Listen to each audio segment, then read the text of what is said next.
जा रही है। आपको बता दूं, उस हरियाणा में से गायब बच्चों की संख्या 2512 है, जिसमें से 1502 महिलाएं हैं। आप महिला हैं। आपको बता दूं, जिस तरीके से महिलाओं को देश में निर्वस्त्र भी किया जा रहा है, और हरियाणा के अंदर से 1502 महिलाएं जो हैं वो गायब हैं।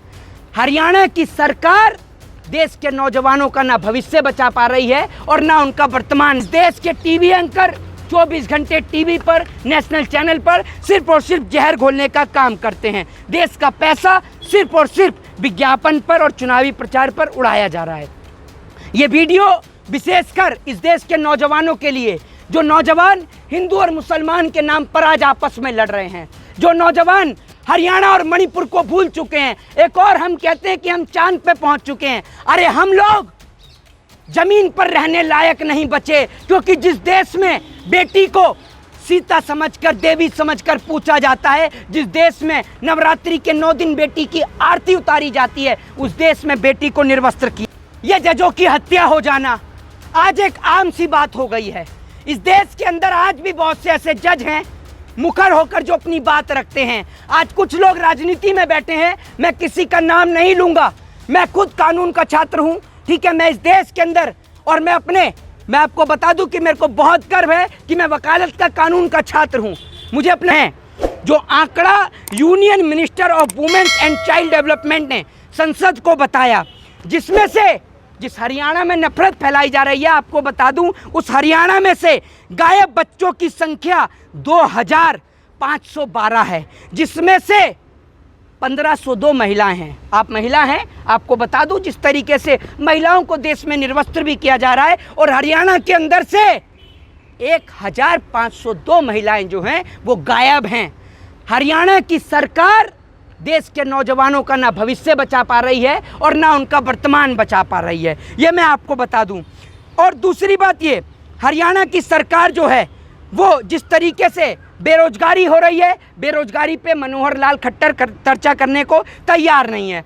हरियाणा आज पेपर लीक के मामले में नंबर 1 पर चल रहा है, ये किसी को बताने की जरूरत नहीं है, सबको पता है। सरकार से अगर बेरोजगारी को लेकर पूछ ले तो हमारे देश की सरकार सीईटी की परीक्षा की चर्चा करती है। देश की सरकार ने एक सीईटी का नाम का झुंझुना इस देश की जनता के हाथ में थमाया।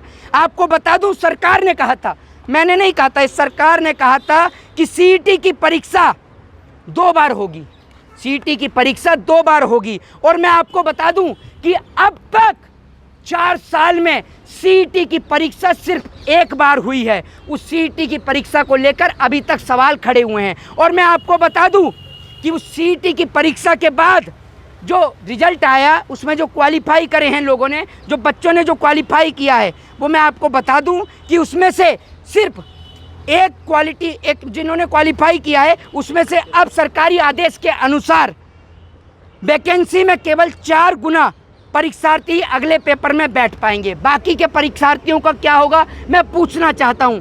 क्या सरकार क्या चाहती है कि सारी जिंदगी हम सिर्फ पेपर देने में ही लगाते रहें, हमारी ज़िंदगी सिर्फ पेपर देने में ही निकल जाए, और उसके बाद सरकार हमसे ये कहे कि आपकी तो उम्र ही निकल गई है।